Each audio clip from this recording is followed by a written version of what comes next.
তুমি একটু বই রেস্ট নিয়া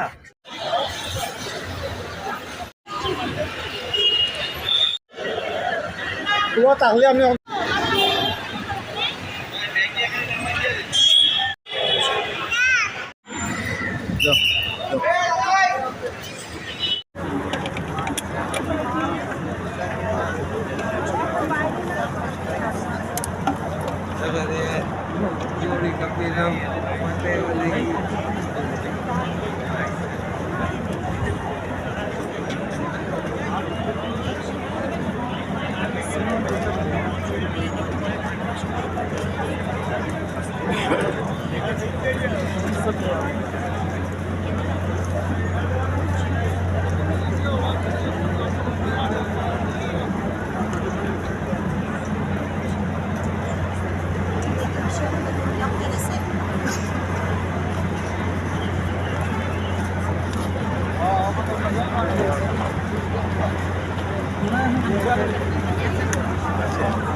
আবার উঠে দাঁড়া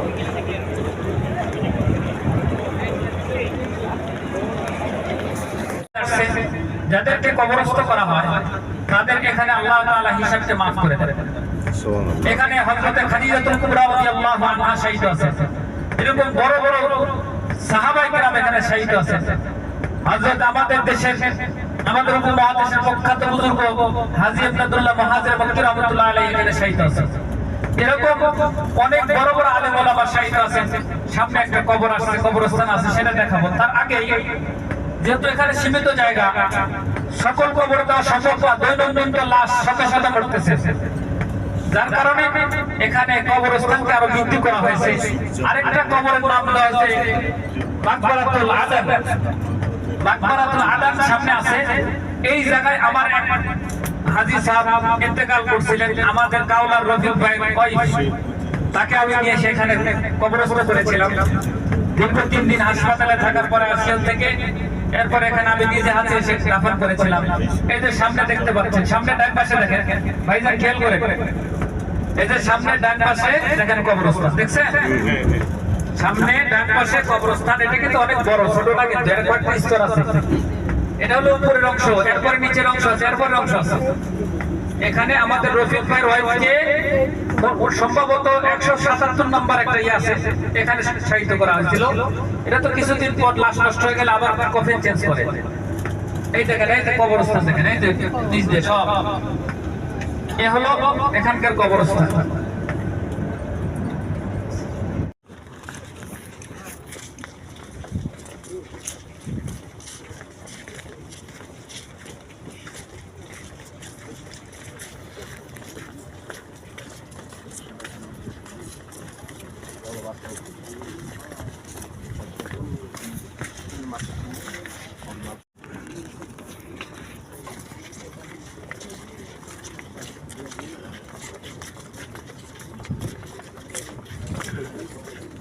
জান্নাতুল বাকি, এখানে 10,000 আসাবির রওজা আছে। আমরা ফজর নামাজ পড়ে অন্যান্য মুসল্লিদের সাথে আসছি, জিয়ারত করেছি, যাচ্ছি।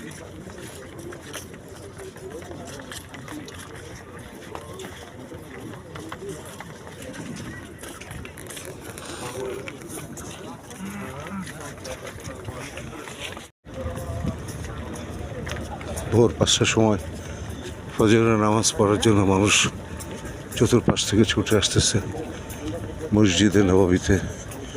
আল্লাহর রহমতে আমিও যাচ্ছি। ইয়া রাসূলুল্লাহ সাল্লাতু ওয়াসসালামু আলাইকা ইয়া রাসূলুল্লাহ والصلاة والسلام عليك يا حبيب الله الصلاة والسلام عليك يا شافي المذنبين الصلاة والسلام عليك يا رحمة للعالمين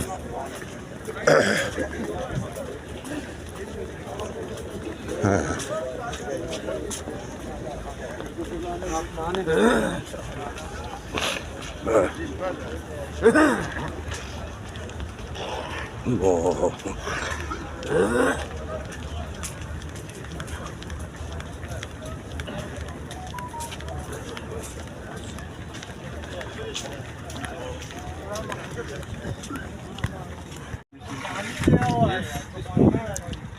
এই যে কূপটা আমরা দেখতে পাচ্ছি, আমাদের এখানে এই কূপের এখানে 70 জন নবী এবং আমাদের রাসূল পাক সাল্লাল্লাহু আলাইহি সাল্লাম এখানে এসে পানি পান করতেন। এই পানিটা ছিল লবণাক্ত, পরে রাসূল পাক সাল্লাল্লাহু আলাইহি সাল্লাম থুতু দেওয়ার পর থেকে এই পানি এখন মিষ্টি হয়ে গেছে। আল্লাহর রহমতে আমরা এই জায়গায় এসেছি, আমরা এই কূপের পানি খেয়েছি, মুখমণ্ডলে দিয়েছি। রাব্বুল আলামিনের কাছে শেফা চাই, আল্লাহ এই কূপের পানির উসিলে আমাদের রোগ বালা মুসিবত যা আছে সমস্ত সব কিছু ভালো করে দেন, আমিন। এখানে মানুষ নামাজ টামাজ পড়ে যেন এই জন্য করছে, ওই যে আসেন।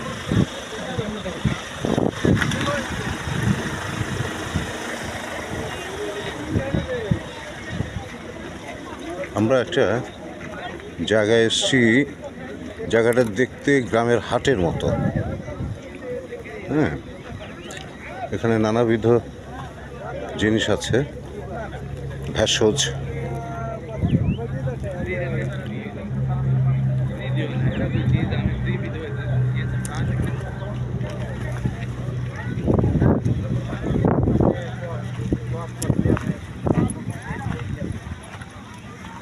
ভাজা পোড়া,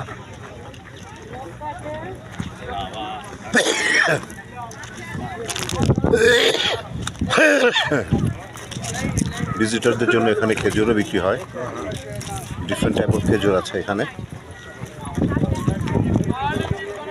এটা একটা গ্রামের হাটে যেমন বিভিন্ন রকমের জিনিস থাকে, এখানে আছে পাথর আছে, আংটি আছে, অনেক কিছুই আছে, ভিজিটাররা এসে কিনে।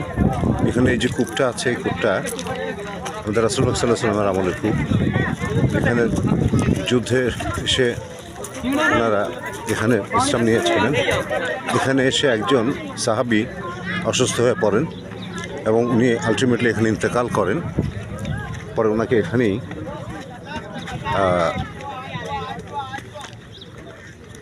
কবর দেওয়া হয়। আমরা যে জায়গাটা যাচ্ছি উপরে, এটা হচ্ছে কূপ।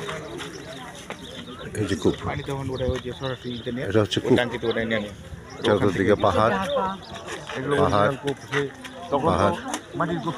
এই যে পাথরের যে স্তূপগুলি দেখা যাচ্ছে ঘরের সামনে উপরে, এটি হচ্ছে আসহাবীর কবর, সাহাবীর কবর। এই যে সুন্দর একটা হাটের মতো সৌদিতে।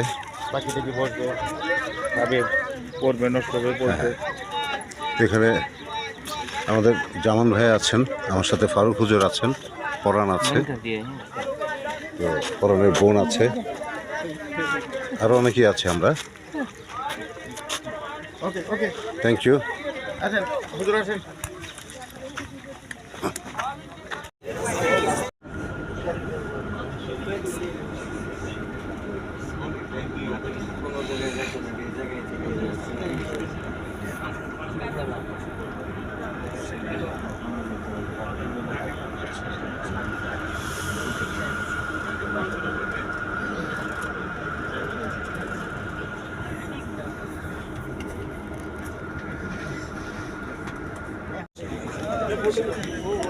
আমরা এখন মসজিদে নববীতে যাচ্ছি, নামাজ আদায় করব।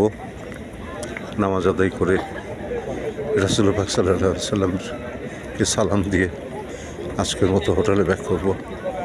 ইনশাআল্লাহ আগামী ফজর থেকে আবার শুরু হবে আমাদের ইবাদত। এই হচ্ছে মসজিদুল নববী, এই মেম্বার। এখানে রাউন্ড দি ক্লক লোক থাকে, কন্টিনিউয়াস লোকজন থাকেই থাকে। পুরুষ মহিলা কোনো ভেদাভেদ নেই, সব একসাথেই থাকে।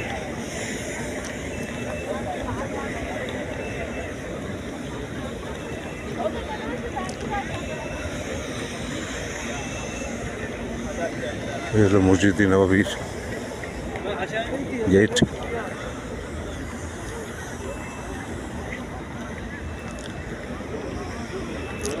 রাতে 2টার পর থেকে এখানে প্রচুর লোক চলে আসে তাহাজ্জুদ নামাজ পড়ার জন্য।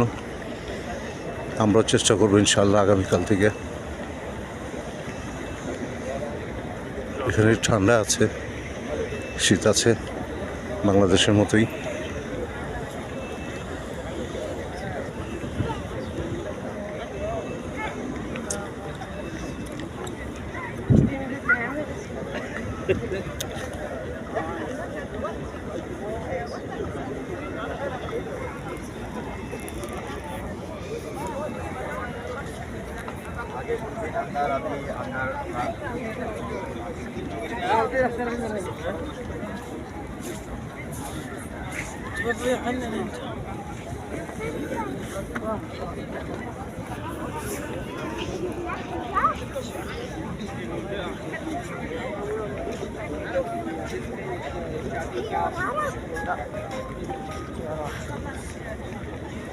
يا الله يا رسول الله. بسم الله الرحمن الرحيم. قل هو الله احد الله الصمد لم يلد ولم يولد ولم يكن له كفوا احد. اللهم صل على محمد وعلى ال محمد كما صليت على ابراهيم وعلى ال ابراهيم انك حميد مجيد. اللهم بارك على محمد وعلى ال محمد كما باركت على ابراهيم وعلى ال ابراهيم انك حميد مجيد. এই যে সামনে আমরা গম্বুজওয়ালা মসজিদ দেখতেছি, ছোট অনেক মানুষ, এটাই হলো জিন মসজিদ। ভিতরে থেকে ভয় করেন না কেউ? হ্যাঁ, এটা হলো জিন মসজিদ বলা হয়। এখানকার অধিকাংশ মুসল্লি জিন। আচ্ছা, যদি কেউ দেখতে চান তাহলে একসময় এসে নামাজ পড়ে যায় জিনদের সাথে। এটা সব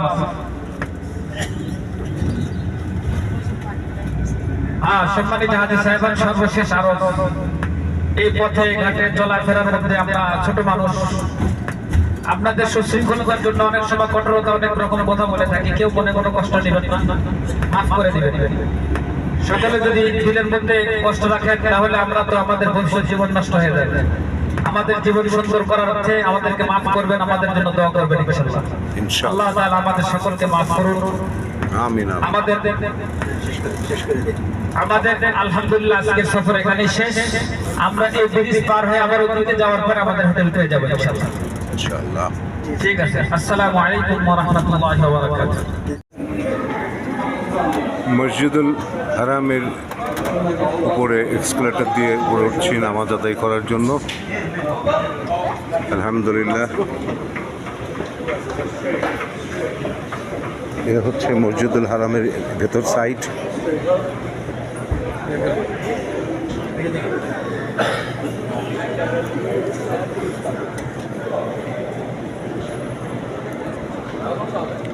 আলহামদুলিল্লাহ, আল্লাহর কাছে লাখ শুকর যে আল্লাহ মসজিদুল হারামে নামাজ পড়ার তৌফিক দান করেছেন রব্বুল আলামিন। অনেক সুন্দর মসজিদ আর শান্তি শান্তি। এখানে এক ওয়াক্ত নামাজ পড়লে হুজুর কত ওয়াক্তের জন্য সওয়াব? 1 লক্ষ ওয়াক্তের সওয়াব। নফল নামাজের সওয়াব হবে ইনশাআল্লাহ। 1 লক্ষ নফল নামাজের সওয়াব হবে। সুবহানাল্লাহ।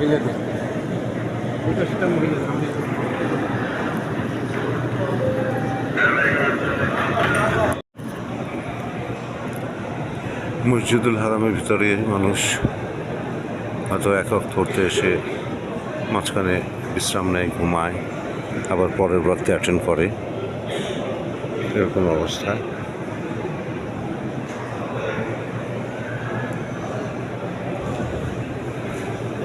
আমাদের বাংলাদেশিদের চাইতে বেশি হচ্ছে বিদেশিরা, অনেক বেশি বিদেশিরা এখানে। ইরান, ইরাক, তার্কিশ, মিশর, ইন্দোনেশিয়া, মালয়েশিয়া, ইন্ডিয়া, পাকিস্তান, এই সব দেশের মানুষই এখানে আসে। আমি একজন বাংলাদেশি এখানে উপস্থিত, আল্লাহর ঘরে আসছি নামাজ আদায় করতে, আল্লাহ রাব্বুল আলামিনের কাছে দোয়া চাইতে। রাব্বুল আলামিন যদি আমার দোয়া কবুল করেন, রাব্বুল আলামিনের কাছেই প্রার্থনা। সুবহানাল্লাহ। সবসময় টেলিভিশনে দেখছি, আজকে আল্লাহ রাব্বুল আলামিন আমাকে আমার সন্তানদের কন্ট্রিবিউশনে, আল্লাহর হুকুমে আমি আজকে এই মসজিদে বসে আছি। আলহামদুলিল্লাহ, আলহামদুলিল্লাহ, আলহামদুলিল্লাহ। আল্লাহ আমার সেই সন্ততিদেরকে তুমি হেফাজত করো, তাদেরকে সুস্থ রাখো, সুপ্রতিষ্ঠিত করো রাব্বুল আলামিন। ইয়া রহমানুর রহিম, মাবুদ তোমার কাছে আমার এই প্রার্থনা। রাব্বুল আলামিন, তুমি আমার তিনটি দান দিয়েছ, শরৎ, শাওন, ত্রিশামণি। রাব্বুল আলামিন, প্রত্যেককে তুমি তারাক্কি দাও, তাদেরকে তুমি সুপ্রতিষ্ঠিত করো রাব্বুল আলামিন। তাদেরকে সুন্দরভাবে মানুষের খিদমত করতে পারে, মানুষকে দান শপথ করতে পারে। আল্লাহ তুমি সেই অর্থনৈতিক সচ্ছলতা তাদেরকে দান করাও রাব্বুল আলামিন। আমার পরিবারটাকে আল্লাহওয়ালা পরিবার বানায় দাও রাব্বুল আলামিন। আমার পরিবারে কোনো ঝগড়াঝাঁটি, কোনো অশালীন অসভ্য কোনো কিছু যেন না থাকে রাব্বুল আলামিন। তুমি সবার প্রতি, আমাদের সবার প্রতি তুমি রহমত করো। আমিন, আমিন, সুম্মা আমিন।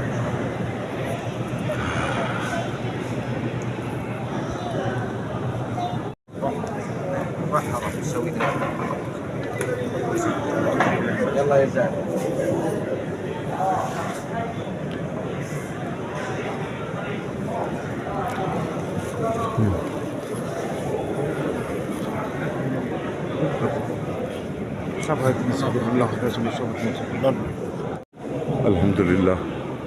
ইয়া রাব্বুল আলামিন, ইয়া রহমানুর রহিম, মাবুদ এখানে শুয়ে আছেন আমাদের রাসূল পাক সাল্লাল্লাহু আলাইহি সাল্লাম, সাহাবী। ইয়া রাব্বুল আলামিন, এখানে সবাই এসে নামাজ আদায় করছে। আমারও আল্লাহ কিসমতে দিয়েছে রাব্বুল আলামিন, আমি আদায় করতে পেরেছি। আমি আল্লাহর কাছে দোয়া চাইতে পেরেছি। মাবুদ তুমি রহমানুর রহিম, খুব অনেক বড় খুশনসিব বানিয়ে দিয়েছে তুমি আমাকে। আল্লাহ, ইয়া রিয়াজুল জান্নাহ, এই রিয়াজুল জান্নাহ, এই রিয়াজুল জান্নাহ, সবাই এসেছি আল্লাহর কাছে দোয়া প্রার্থনা করার জন্য। ইয়া আল্লাহ, ইয়া আল্লাহ,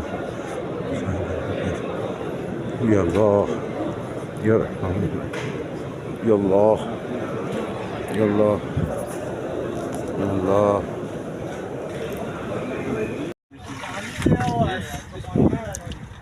এই যে কূপটা আমরা দেখতে পাচ্ছি, আমাদের এখানে এই কূপের এখানে 70 জন নবী এবং আমাদের রাসূল পাক সাল্লাল্লাহু আলাইহি সাল্লাম এখানে এসে পানি পান করতেন। এই পানিটা ছিল লবণাক্ত, পরে রাসূল পাক সাল্লাল্লাহু আলাইহি সাল্লাম থুতু দেওয়ার পর থেকে পানি এখন মিষ্টি হয়ে গেছে। আল্লাহর রহমতে আমরা এই জায়গায় এসেছি, আমরা এই কূপের পানি খেয়েছি, মুখমণ্ডলে দিয়েছি। রাব্বুল আলামিনের কাছে শেফা চাই, আল্লাহ এই কূপের পানির উসিলায় আমাদের রোগ বালা মুসিবত যা আছে সমস্ত সব কিছু ভালো করে দেন, আমিন।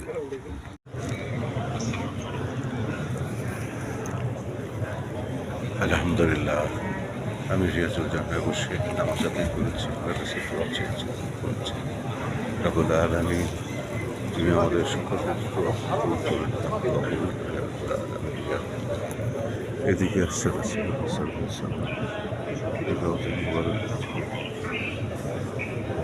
মানুষ যাচ্ছে, আমরা গিয়েছি,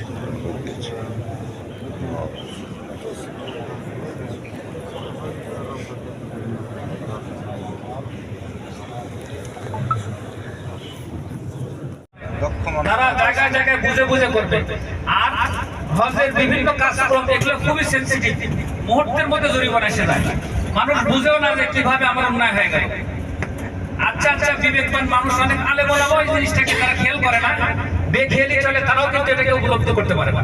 খেয়াল করলে তখন জিনিসটাকে করা যায়, মানুষ পদে পদে ভুল করে বসবে সেই সময়। এই জন্য আল্লাহ তাআলা আমাদেরকে এখানে নিয়ে এসেছেন, তার বাড়ির ঘরের মেহমান বানাচ্ছেন। অবশ্যই আমাদেরকে আমাদের প্রতি অর্পিত যে ফরজ দায়িত্ব হয় সকলকে শুদ্ধভাবে এটা আদায় করে আমাদেরকে আল্লাহ তাআলা সহজ করেন এবং কবুল করেন। এই জন্য যাদের বয়স হয়েছে এখনই তো বুঝতেছেন, উমরা করতে আমরা সাত চক্কর দেওয়া সাই করার পরে পা ভুলে যাচ্ছে, এরপর ব্যথা হয়, অমুক হয়, তমুক হয়। তাহলে আমাদের এখনই টাইম পাই, এরপরে আর অপেক্ষা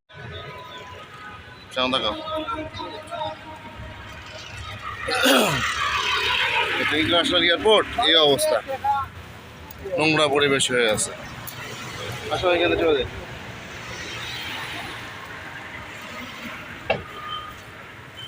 এই হলো অবস্থা আমাদের এয়ারপোর্টের, তো নোংরা করে ফেলাইছে।